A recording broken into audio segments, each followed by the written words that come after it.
J'ai commencé l'école primaire ici même à N'Djamena, l'école secondaire au lycée du Sacré-Cœur. Après, je suis allée étudier l'agronomie au Mali de 1995 à l'an 2000. Donc, je suis ingénieur agronome. De retour au Tchad, je n'ai pas pu avoir du travail dans le domaine de l'agronomie. Et c'est comme ça que j'ai été recrutée au niveau du Centre national d'appui à la recherche à l'époque, aujourd'hui CNRD. Et donc, pour compléter ma formation, j'ai pu bénéficier d'une bourse du SCAC pour aller à Montpellier. C'est là que je me suis spécialisée en télédétection et système d'information géographique. J'ai fait un master. Comme je suis au niveau du ministère de l'Enseignement supérieur et de la recherche scientifique, on peut un jour me demander d'aller enseigner à l'université. Et pour cela, il faudrait nécessairement avoir un doctorat. Donc j'ai commencé en janvier 2015 la thèse de doctorat à l'université Félix Houphouët-Boigny d'Abidjan-Cocody. En même temps, j'ai soumissionné pour le GELT parce que j'ai travaillé sur les lacs Fitri et Hiro.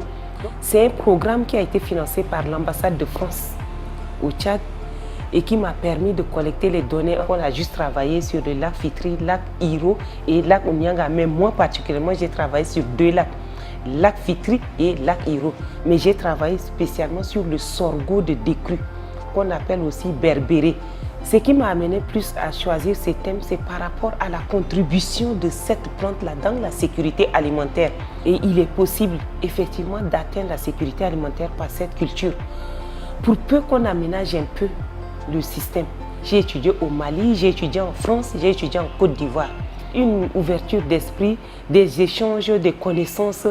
Là, par exemple, si je repars en France pour un travail, je sais que je ne serai pas perdue. Dans n'importe quel pays du Sahel, je peux m'en sortir, tout comme la France. Ce n'est pas facile d'être une femme scientifique au Tchad, mais il faut se battre. Moi, quand on parle de parité, il faut tel nombre de femmes pour tel nombre d'hommes. Peut-être qu'on va me dire que je ne suis pas féministe, mais je ne suis pas trop pour. Je veux que les femmes s'imposent par leur travail. Aujourd'hui, je n'ai pas besoin qu'on me dise que oui, on t'a pris là parce que tu es femme. Non, parce que je le mérite. Parce que je suis une scientifique, que j'ai des capacités pour faire le même travail qu'un homme. On te confie un travail parce que tu es femme, ça ne veut rien dire. Parce que tu sais faire, que tu peux le faire.